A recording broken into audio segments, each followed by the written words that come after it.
Alors, mon plus grand défi, ça a été finalement de trouver mon premier client.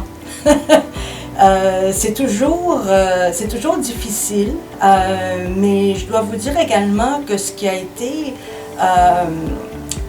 quelque chose de difficile pour moi, c'est de passer du milieu corporatif au milieu femme d'affaires, où à ce moment-là, on porte des chapeaux qui sont complètement différents.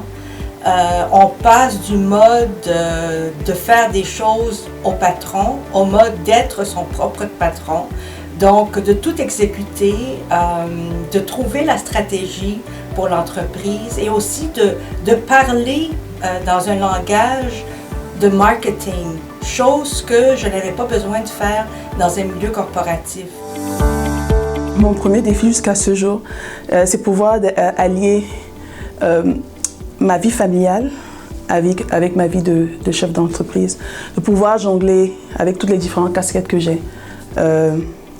Casquette de mère, d'épouse, de chef d'entreprise, et je suis aussi enseignante suppléante ici. Donc c'est pouvoir jongler tout ça. Je dirais que ça, c'est un de mes défis.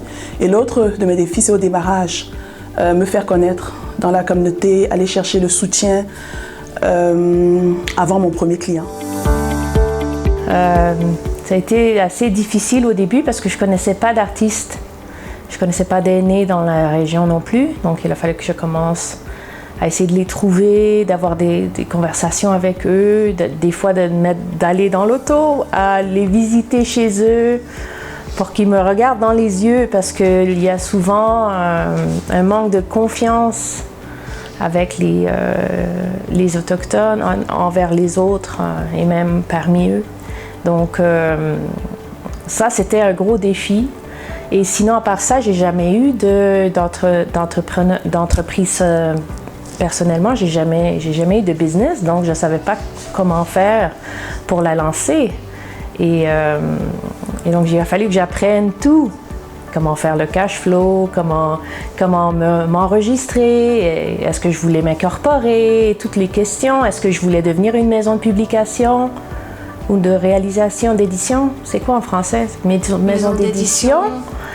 Ou est-ce que je voulais trouver une maison d'édition qui publierait mes livres? Et tout ça avait des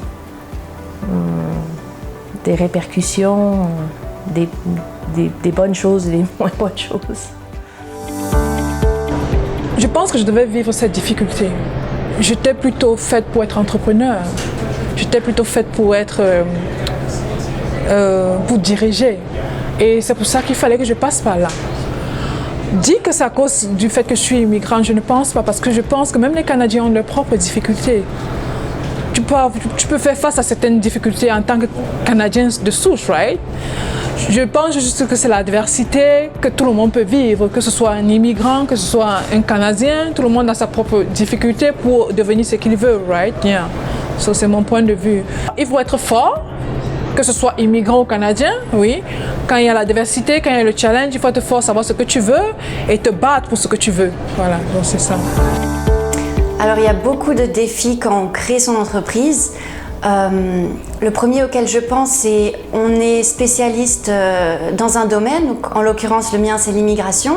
Cela dit, pour qu'une entreprise fonctionne, il faut porter plusieurs casquettes qui comprennent notamment le marketing, la vente, les finances, toute la partie administrative. Donc une difficulté, c'est de gérer toutes les autres casquettes qu'on n'avait pas en fait au début d'un projet. En plus, mon emploi étant réglementé, j'ai davantage de contraintes administratives qu'il faut prendre en compte et surtout respecter pour rester dans les normes. En fait, venant de France, mon plus grand défi a été de travailler en anglais. Même si je suis arrivée au Canada en parlant couramment anglais, il a fallu que je fasse des présentations en anglais, des réunions, des devis en anglais. Donc il a fallu acquérir tout un vocabulaire professionnel que je n'avais pas au début de mon arrivée. Donc pour moi, ça a été le plus grand défi. Mon plus grand défi, je dirais, c'est la langue.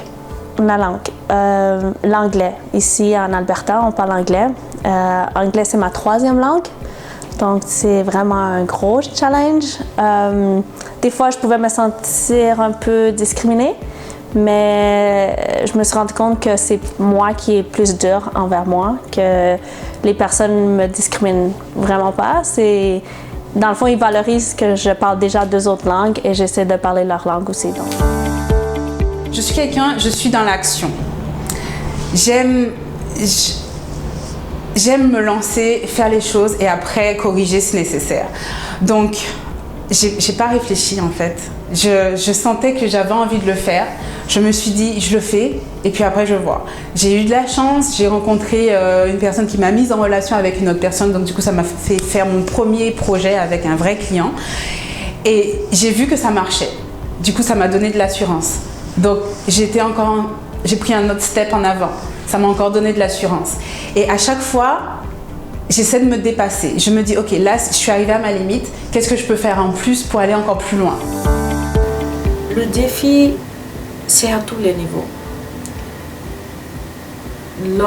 Mon organisation personnelle, pour pouvoir bien gérer mon enfant et réussir son éducation en même temps, et ne pas sacrifier sa vie ou son éducation pour construire mon entreprise, je pense que ça a été un des challenges. Ce qui m'a permis de pouvoir surmonter ça, c'est la croyance extraordinaire en moi et en ce que je voulais faire. Donc je me suis dit, ça, c'est pas que pour moi, c'est pour créer de l'emploi pour ces femmes immigrantes qui arrivent, qui n'ont pas beaucoup avancé à l'école et qui ont cette barrière linguistique. Donc c'est de pouvoir embaucher ces femmes